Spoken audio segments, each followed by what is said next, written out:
Yo, what's up, Eagles Nation? What's up, Sports Nation? It's your boy, Cool Eagle, back here in another video. Just want to come talk to you guys. Whoa, do we have a lot to talk about in this breakdown of the Kansas City Chiefs versus the Philadelphia Eagles? I was actually at the game, and I'm telling you guys, if you've never been to Arrowhead Stadium, you gotta check it out. It's its own vibe. Spent a few days in Kansas City. Not really like that much to do. It's obviously more of a football and baseball town. You know, the Chiefs and the Royals. You know, they don't really have that good of a nightlife. But outside of that, right, the game had everybody on edge. We sneaked out a really good win in this one.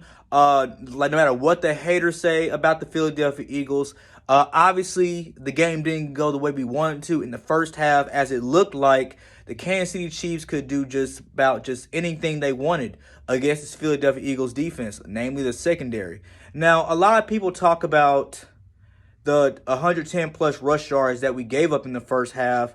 But if you take away that long run that Isaiah Pacheco had in the first quarter, I would say the Eagles did fairly well against the run in the first half.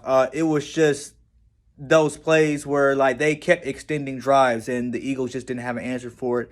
They put up 17 on us in the first half. Could have been worse if we didn't get that timely interception by Kevin Byard for a pass intended for Justin Watson. And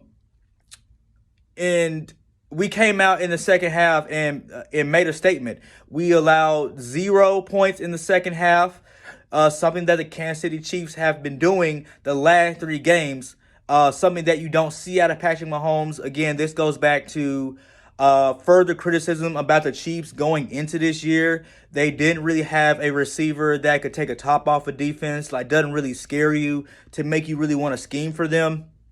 It's just pretty much what Kevin Wiles on First Things First mentioned. The Kansas City Chiefs front office are just taking his greatness for granted, not giving him a number one wide receiver. They're trying to just repeat that New England formula. And so far it's working because you got 3 Super Bowl appearances, you won 2, right? But these flaws have shown up in the Kansas City Chiefs when they played my Philadelphia Eagles. They laid a goose egg again in the second half. Jalen Hurts started being Jalen Hurts, further solidifying his case for MVP. Brian Johnson, outside of a few weird play calls in the fourth quarter during the last 5 minutes, he was calling these plays that were behind line of scrimmage. And he did it on back-to-back drives, too, which was making a lot of us Eagles fans upset. Now, obviously, the Chiefs fans were happy about it because that defense is ferocious for Kansas City. Honestly, that defense has really kept Kansas City in a lot of games that they probably should have got blown out of because of Patrick Mahomes being top 5 in turnovers, the wide receiver group being the lead in drops, namely Marquise Valdes-Scantling, who's first in the league as an individual in drops.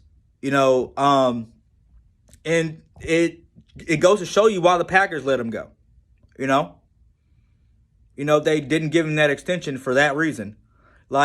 On balls that are 20 plus yards, I think he's 0 for 6 this season. Probably worse than that. It's a stat that I saw on PFF. But what's on my shirt? Whatever. Oh, well, okay.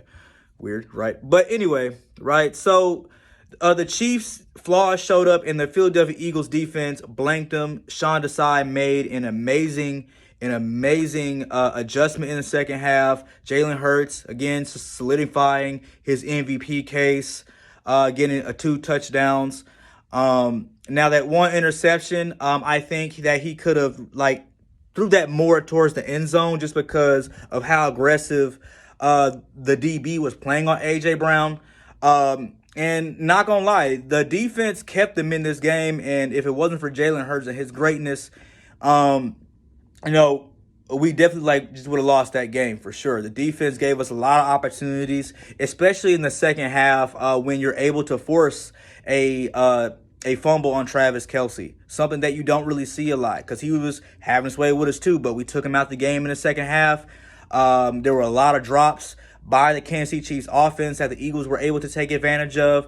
Now, it was pretty frustrating most times when the defense was able to get these stops and these turnovers, the offense just wasn't cashing it in and doing what they were supposed to do. Like, you didn't really see a consistent long drive from this Eagles offense. They look very sluggish, and giving up 5 sacks in the first half, that's just unheard of.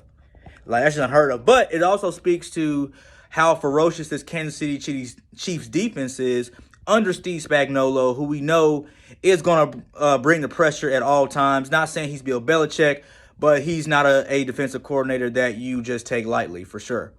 Brian Johnson and Nick Sirianni definitely called a good game in certain aspects, even though the play calling was still spotty in a lot of areas. And we were able to pull out a win, especially the defense in the last drive where they were able to force a intentional grounding on Patrick Mahomes, setting them up for 4th and 25. But it's just still crazy how great Patrick Mahomes is, man. The man was at 4th and 25. He made a good pass to the tight end that the Kansas City Chiefs were using all game. It was crazy how much the Kansas City Chiefs were just using those tight ends and just doing almost whatever they wanted. But Patrick Mahomes on 4th and 25 threw a perfect pass, and the guy just dropped it. So, and then on the last play of the game, Valdez Scantling,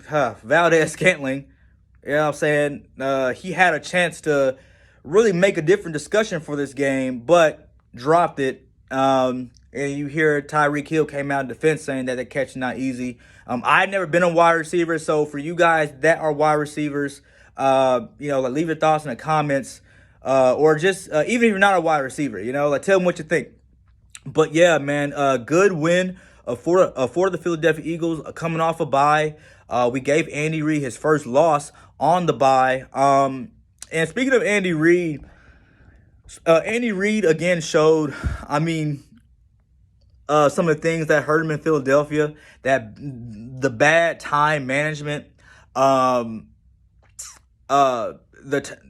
only had one timeout in the last 2 minutes of the game, which was crazy because the Eagles still had 3. But bad time management by Andy Reid probably partly costing the game, along with the drops and other turnovers by Patrick Mahomes and Travis Kelce. But all in all, this was a good game on the road, and the next 2 games are going to be in Philly. So definitely give us a boost of confidence as we're going against 2 juggernaut teams. We're going up against the Bills on Sunday, and we got the 49ers the next week. 2 physical games that the Eagles fans are probably just delighted to have at home. Curious to hear more what you guys think in the comments. We got more content on the way, but just want to come share my thoughts on this Eagles-Chiefs game being there. But again, like, subscribe, get this content out there. Love doing this with you guys. And again, more content on the way, and we out here.